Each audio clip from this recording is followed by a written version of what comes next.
à l'angle, vous avez un aigle. Vous voyez l'aigle avec un soleil. Alors ce qu'il faut voir aussi, c'est qu'au-dessus, vous avez toujours le sens, mais en allemand.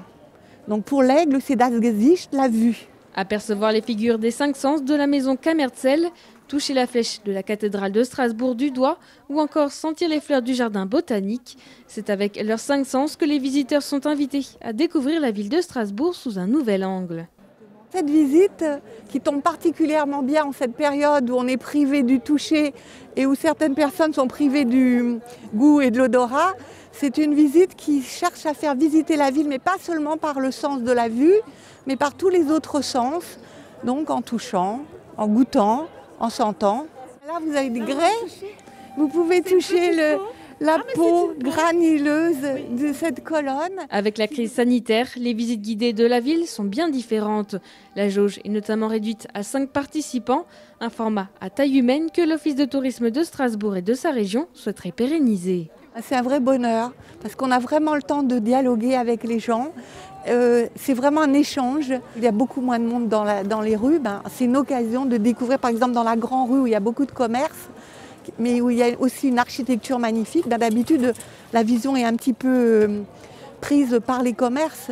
Et là, quand on a vraiment le temps de regarder les façades, on découvre des merveilles à chaque pas. Avec la crise sanitaire et l'arrêt des circuits en bateau et petits trains, seules 3 692 personnes ont profité des visites guidées en 2020 contre 15 500 habituellement.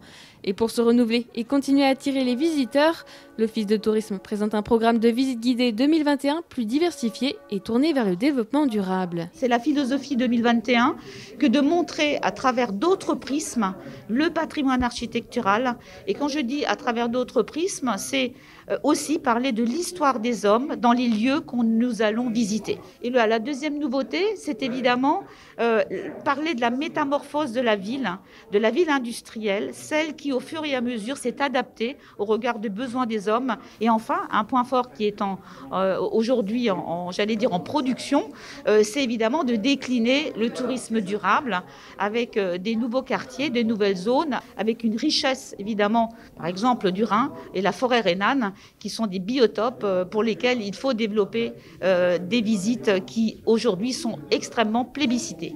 Le calendrier s'est donc étoffé avec 531 visites guidées programmées et plus d'une cinquantaine de thèmes différents. Au programme, sur les traces des fortifications au Moyen-Âge ou encore sur les traces d'un patrimoine industriel et bucolique.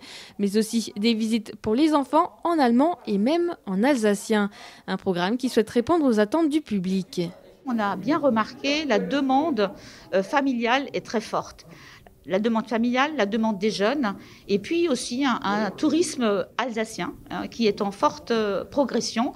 Et on est effectivement à construire une offre pour cette hyper proximité élargie à l'axe rhénan, puisque c'est une volonté très, très forte aussi de faire venir évidemment nos voisins d'outre-Rhin et de faire venir évidemment nos voisins d'autres régions de France. Quelques temps forts sont également attendus avec notamment l'exposition à ciel ouvert de l'industrie magnifique du 3 au 13 juin prochain.